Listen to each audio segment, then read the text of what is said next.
The Bible describes God and heaven as holy. Holy just means perfect. Now, it's really important to understand that God can't let anything imperfect into heaven. Otherwise, it just wouldn't be heaven. The Bible also says that all of us have a body and a soul. At death, our body is either buried or cremated. But our soul, which is the real you, lives on forever, either in heaven or hell. So unfortunately, we've got a bit of a problem because the Bible says that if we've broken just one of God's laws, for example, if we've lied once, cheated once, hated once, just once, like we all have, let's be honest, then our soul becomes imperfect and we cannot enter heaven. Do you know anyone who has never broken any of God's laws? The answer is obviously no. So here's our problem. All people have broken God's laws. Therefore, all people have imperfect souls. So if at death your soul could either go to heaven or hell, but to get to heaven you must have a perfect record, and none of us have one, then sadly all of us must be headed for hell. Now that might seem harsh, and you might ask the question, how could a loving God create a place like hell, let alone send someone there? So let's look at it this way. Think of someone you love very much. Now imagine that person is brutally murdered. The police catch the murderer, and the murderer pleads guilty in court. But to your horror, the judge says, "This is a really bad thing you've done. But because I'm a loving judge, I'm just going to let you off." You'd be very angry, wouldn't you? Why? Because you know that when someone has broken the law, they must be punished. Otherwise, there's no justice. So you see, hell is not a love issue, it's a justice issue. Let's consider 3 questions to help us understand why there's got to be this place called hell. Have you ever told a lie in your life? Well, the answer is surely yes, even if only a so-called white lie. If you've lied once, then you're guilty of being a liar. Have you ever taken anything that's not yours? For example, have you ever gone to work late or left early and got paid for it? Have you ever used the boss's telephone or photocopier without asking permission? Or knowingly taken an office pencil home? This is stealing, of course. Most people have taken something that's not theirs, which makes them guilty of being a thief. Now, do you think that God is going to let a bunch of thieving liars like us into heaven? Not likely, because if he did, he'd be the same as the unjust judge who failed to punish the murder of the one you love. We can't have it both ways. But many people say, wait a minute, I'm a good person, and there's a big difference between lying and stealing and murder. I've never murdered anyone. But what's interesting is the way Jesus redefined murder. He said that if you hated a person in your heart, you've murdered them in your heart. So here's the last question. Have you ever hated anyone? The truth is that most people have felt anger or hatred in their heart towards others, which in God's eyes makes us guilty of murder. So you see, this is the bad news.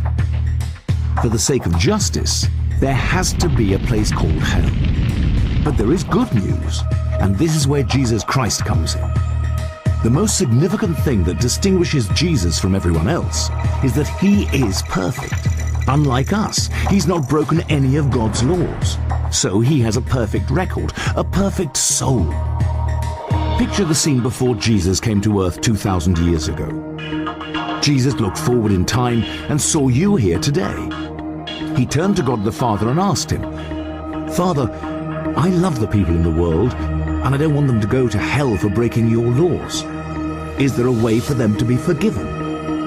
God the Father looked at his Son and said, "Jesus, there is one way. Go to earth and become a human being, but live a perfect life. Then die a cruel death on a cross to take the punishment that the people in the world justly deserve for breaking my laws. When you do this, I can make it possible for them to be forgiven the day when they ask you to exchange their imperfect record for your perfect record." Jesus willingly agreed, and 2,000 years ago, he came to lay down his life for us, to pay the price for all of God's laws that we've broken. And there is no greater love than when someone lays down their life for another. But there is still something that we must do to be forgiven. There are three major events in everyone's life. There's birth and death. Ultimately, we have no control over these. But the third major event is the day when we ask Jesus to forgive us, when we ask Jesus to give us his perfect record. Now, there are some popular misconceptions about this, but in the Bible, God's gift of forgiveness is clear. We're not forgiven by being christened or baptized or confirmed, not even by praying occasionally or going to church, or by believing in God, or by trying to be good. These are all good things, but none of them give us forgiveness. Jesus said that there are two things that we must do to be forgiven. The first is that we must be willing to turn away from anything we know is wrong in our life and say sorry to Jesus. Now notice the word willing. There may be some things in your life that you feel powerless to give up in your own strength, like addictions or habits or other complicated things. That's okay, because God will help us as long as we're willing and want to turn away from those things. The second thing we must do is surrender to Jesus. Now, surrender means this. If God made you and the entire universe that surrounds you, don't you think he deserves to be the central person in your life? Surrendering to Jesus is when we acknowledge him as our Savior and humble our lives to him in service. When you were born, it's as though God opened a book about your life. Now bear in mind that God sees everything you do. He knows every attitude, every thought, every motive, and every action. Every time we break just one of God's laws, it's written down in that book. You can imagine that by the end of our lives, there's a whole library written against us.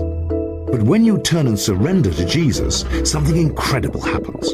It's like Jesus takes your book and stands at the top of a cliff and tears out all the pages, the whole record of the things you've done wrong, and he throws them into the deepest sea. He promises to never remember those things again. Jesus then takes a copy of his perfect record, which you've asked him to give you, and he places it inside the cover of your book with your name on the spine. That book is then stored like a precious library book in heaven. The miracle is that your book is not touched again between the point that you ask Jesus to forgive you and death, even though in that time you may make mistakes and break God's laws again. Becoming a Christian doesn't instantly make you perfect, nor does it mean that you can say a quick prayer and return to your old ways. Remember, God forgave you forever when you asked for Jesus' perfect record. All he asks is that you surrender everything to him and let him daily refine you from your wrongdoing.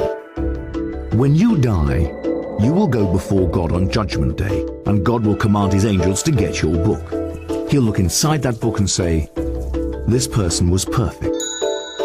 You will probably say to him, "No, I wasn't. I broke your laws. Don't I justly deserve to go to hell?" And Jesus will say to you, "For the sake of justice, you do deserve to go to hell. You did break my laws, and some you broke many times. But you, my beautiful child, have my perfect record, which I gave you when you turned and surrendered to me on earth, and I forgave you. Welcome to heaven." That is why Jesus is so amazing.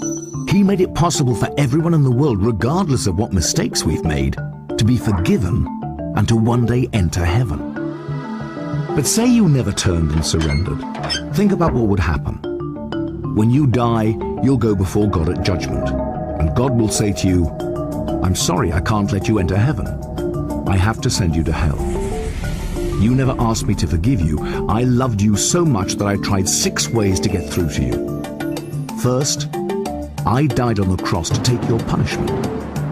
Second, someone explained to you in a simple way that you could be forgiven. Third, there were churches throughout the world. Some were good and some I was ashamed of. You could have found the good ones. Fourth, I gave you a conscience so you could tell right from wrong. Fifth, I created a world around you that was so awesome. How could you not wonder about me? And finally, I rose from the dead to prove that I was God and that everything I said was true. But you still did nothing. I'm sorry, I can't let you enter heaven. I have to send you to hell. So how about you? If you die tonight, where will you go? Remember, to get to heaven, you need a perfect record, which you could never have unless you ask Jesus to give you his. To receive this free gift, you only have to do two things. First, be willing to turn away from the wrong in your life. And secondly, surrender to Jesus. Unless you do these two things, it's impossible to be forgiven. And at death, it's impossible to get into heaven. Which is so sad, because this is the very reason Jesus died for you.